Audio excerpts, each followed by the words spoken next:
सवाल यह कि शेव करनस पे अहज आमदनी क्या हराम। अमुक जवाब कुरान पाक सी मज तावनु अलल बिर्रि व तक़वा वला तावनु अलल इस्मि वल उद्वान कि गुनहन मज मह करियो अख अकिस ताउन क्या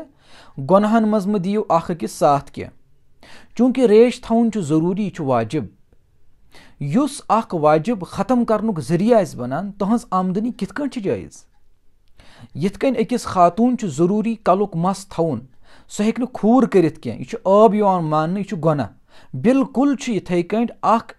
मोमिन अख मर्द हेक सह हेक शेव करित क्या हुत तो यत गुनाह कहीं ते फर्क। अख खातून हेक सह हेक कट करित क्या यिथे कट हेक अख मर्द अख मोट रेश कम कट करित क्या अख मोट चौपर यानी चौपर गस आसनी अख मोट यिथ कन अम ज्यादा वन हेक वन इजाजत वन